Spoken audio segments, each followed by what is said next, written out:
Hello friends, welcome to my channel Bala 7054। और आज हम लोग देखेंगे सामान्य ज्ञान के सबसे महत्वपूर्ण प्रश्न जो हर बार किसी न किसी एग्ज़ाम में पूछे ही जाते हैं, 1 नंबर।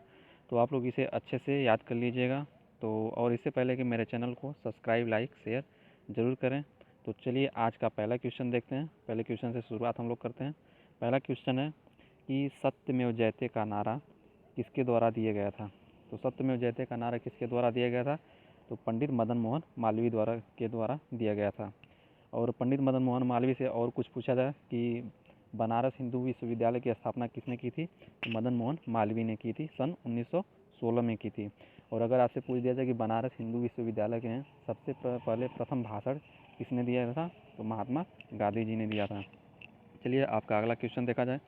अगला क्वेश्चन है दक्षिण एशिया में कौन सक्रिय ज्वालामुखी है? तो बताइए आप लोग, दक्षिण एशिया में कौन सक्रिय ज्वालामुखी है? तो वह बैरन द्वीप। अगर बैरन द्वीप पूछ दिया जाए, बैरन द्वीप कहाँ पे है? तो बैरन द्वीप अंडमान निकोबार में है। और अगर पूछ दिया जाए इससे कुछ क्वेश्चन, तो बैरन द्वीप अंडमान निकोबार में है। और अंडमान निकोबार में कौन सी जनजाति पाई जाती है? अंडमान निकोबार में जारवा जनजाति और सैंपे जनजाति पाई जाती है। चलिए आपका अगला क्वेश्चन नंबर अगला देखा जाए कि भारत में बैंक दर का फैसला कौन करता है?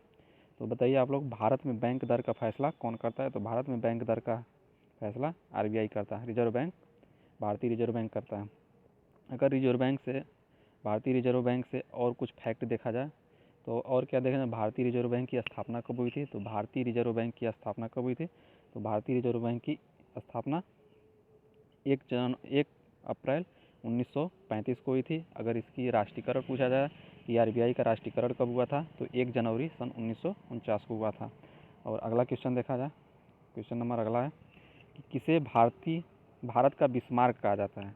तो बताइए आप लोग, भारत का बिस्मार्क किसे कहा जाता है? तो भारत का बिस्मार्क सरदार वल्लभ भाई पटेल को कहा जाता है। अगला क्वेश्चन देखा जाए, क्वेश्चन नंबर अगला है,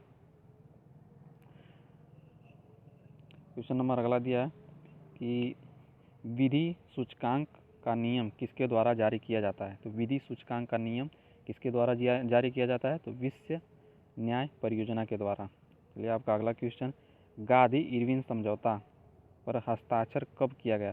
तो गांधी इरविन समझौता पर हस्ताक्षर 1931 में किया गया था। और इससे कुछ और फैक्ट देख लेते हैं कि महात्मा गांधी जी ने, अगर पूछा था कि महात्मा गांधी इरविन समझौता में कब भाग लिया था? 1931 में। इसी इरविन समझौते को 1931 का गांधी इरविन समझौता कहा जाता है। और इस 3 गोलमेज सम्मेलन हुआ था। गोलमेज सम्मेलन, पहला गोलमेज सम्मेलन पूछा जाए कब हुआ था? तो पहला गोलमेज सम्मेलन सन 1930 में और 31 में और 32 में हुआ था, जिसमें सिर्फ महात्मा गांधी जी ने एक बार भाग लिया था, सन 1931 में। और इस समय का अगर पूछ दिया जाए कि वायसराय कौन था? तो लॉर्ड इरविन था। चलिए आपका अगला क्वेश्चन अगला देखा जाए। क्वेश्चन अगला है कि वर्ष 1821 में बंगाली साप्ताहिक समाचार पत्र संवाद कौमुदी किसने शुरू किया था? तो किसने शुरू किया था? तो राजा राम मोहन राय ने शुरू किया था। राजा राम मोहन राय ने शुरू किया था। आपका अगला क्वेश्चन है 2021 ओलंपिक खेलों का आयोजन कहाँ पर होगा? तो 2021 का ओलंपिक खेलों का आयोजन कहाँ पे होगा? तो वो होगा टोक्यो में। ठीक है, 2021 ओलंपिक खेल का आयोजन टोक्यो में हुआ था। अगर आपसे यहीं पूछ दिया जाए कि 2021 हो गया, अब 2000 पूछ दिया कि 2024 का कहाँ हुआ था? 2024 का कहाँ हुआ था? तो 2024 का कहाँ होगा? पेरिस में। कहाँ पे होगा?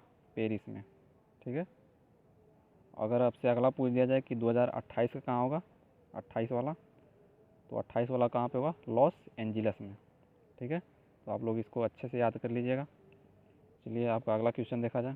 क्वेश्चन नंबर अगला है कि भारतीय राष्ट्रीय कांग्रेस के सत्र में चरमपंथी और नरमपंथी 2 वर्गों में विभाजित हो गए थे। तो किस अधिवेशन में हुआ था? सूरत अधिवेशन में। ठीक है, कब हुआ था? 1907 में। अगर पूछ दिया जाए कि गरम दल और नरम दल कब एकजुट हुए थे? तो 1916 में हुआ था। एकजुट कब हुए थे? 1916 में। अगर आपसे ये भी पूछ दिया कि लखनऊ पैक्ट कब हुआ था? तो लखनऊ पैक्ट 1916 में यहीं पे हुआ था। और पूछ दिया जाए अगर पूना पैक्ट कब हुआ था? तो पूना पैक्ट 1932 में हुआ था। ठीक है। तो चलिए आपका अगला क्वेश्चन देखा जाए। अगला क्वेश्चन है, किस पंचवर्षीय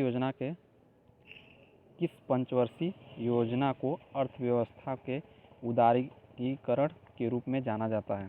तो किस पंचवर्षीय योजना को अर्थव्यवस्था के उदारीकरण के रूप में जाना जाता है? तो 8वीं पंचवर्षीय योजना को।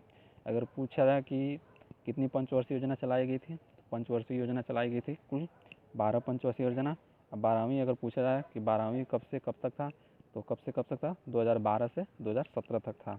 और अगर पूछा जाए कि योजना आयोग के जगह पे अब क्या आ गया, तो योजना आयोग के जगह पे अब क्या आ गया? नीति आयोग आ गया है, ठीक है।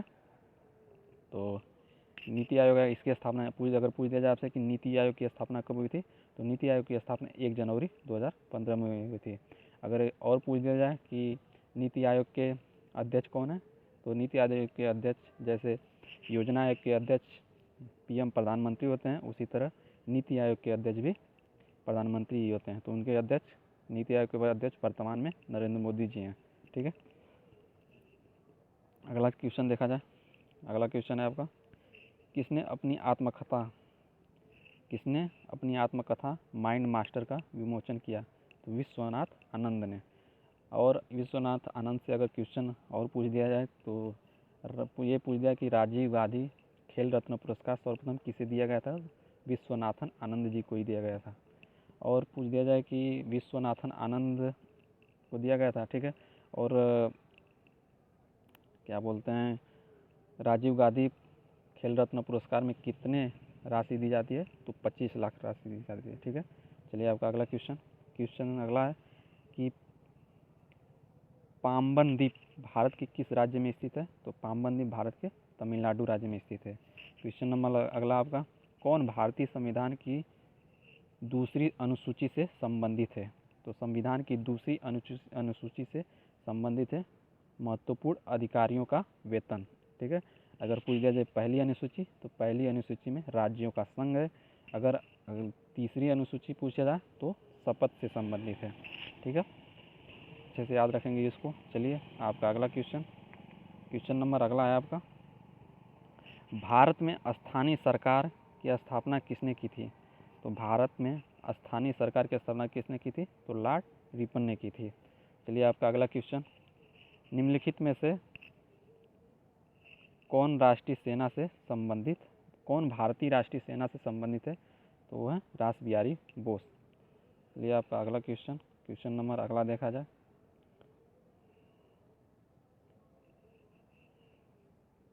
क्वेश्चन नंबर अगला है आपका, किस अधिनियम को ब्लैक अधिनियम के रूप में जाना जाता है? तो बताइए आप लोग, किस अधिनियम को ब्लैक अधिनियम के रूप में जाना जाता है? तो रोलेक्ट एक्ट। अगर पूछ दिया जाए कि रोलेक्ट एक्ट कब आया था, तो सन 1919 में आया था, ठीक है। अगर यहीं पे पूछ दिया जाए कि साइमन कमीशन कब बना था, तो और ये पूछ दिया जाए साइमन कमीशन भारत कब आया था, तो बताइए आप लोग साइमन कमीशन कब बना था और भारत कब आया था? तो इसका आंसर होगा साइमन कमीशन सन 1927 में बना था, और भारत कब आया था? तो 1928 में आया था, ठीक है। इसको अच्छे से याद रखेंगे, हर बार किसी न किसी एग्जाम में ज़रूर पूछे ही जाते हैं क्वेश्चन। चलिए क्वेश्चन अगला देखा जाए। क्वेश्चन अगला है कि हैदर अली का किस युद्ध के दौरान निधन हो गया था? तो दूसरे एंग्लो मैसूर युद्ध के दौरान निधन हो गया था। चलिए आपका अगला क्वेश्चन, भारतीय ताम्र शिलालेख किस राजवंश की महत्वपूर्ण निशानी है? तो किस राजवंश की निशानी है? राष्ट्रकूटों की है। अगला क्वेश्चन, कौन सी झील ज्वालामुखी गतिविधियों का कारण बनती है? अगला क्वेश्चन है आपका कि कौन सी झील ज्वालामुखी गतिविधियों का कारण बनती है? तो वो बनती है कोल्डेरा झील, ठीक है। चलिए आपका अगला क्वेश्चन नंबर आपका अगला है, प्राथमिक शिक्षा का अधिकार किस अनुच्छेद के अंतर्गत आता है? तो बताइए, ये भी क्वेश्चन हर बार किसी न किसी एग्जाम में ज़रूर पूछे ही जाते हैं क्वेश्चन, बहुत ही महत्वपूर्ण है, ठीक है। आप लोग इसे अच्छे से देखकर याद कर लीजिए। तो प्राथमिक शिक्षा का अधिकार किस अनुच्छेद के अंतर्गत आता है? तो अनुच्छेद 21A के अंतर्गत आता है। और कुछ अनुच्छेद पूछ दिया जाए कि उपाधियों का अंत किस अनुच्छेद में है? तो उपाधियों का अंत किस अनुच्छेद में? तो अनुच्छेद नंबर कितना है? 18 है। अगर पूछ दिया जाए कि अस्पृश्यता का अंत किस में है? तो अस्पृश्यता का अंत किस में? अनुच्छेद 17 में है। तो इसको भी याद कर लीजिएगा। चलिए आपका अगला क्वेश्चन देखा जाए। वह पहला देश जिसमें भारत के बाहर बौद्ध धर्म का प्रचार किया गया था। तो ये तो सभी लोगों को पता ही होगा। तो इसका आंसर क्या है? श्रीलंका। अगर आपसे अगला क्वेश्चन पूछ दिया जाए कि थॉमस कप किस खेल से संबंधित है, तो थॉमस कप बैडमिंटन से संबंधित है। तो ओके फ्रेंड्स, अगर हमारे जो ये क्वेश्चन जितने भी हैं अगर पसंद आए हों तो मेरे चैनल को सब्सक्राइब, लाइक, शेयर ज़रूर करिएगा और कमेंट भी करिएगा। Okay friends, thank you very much.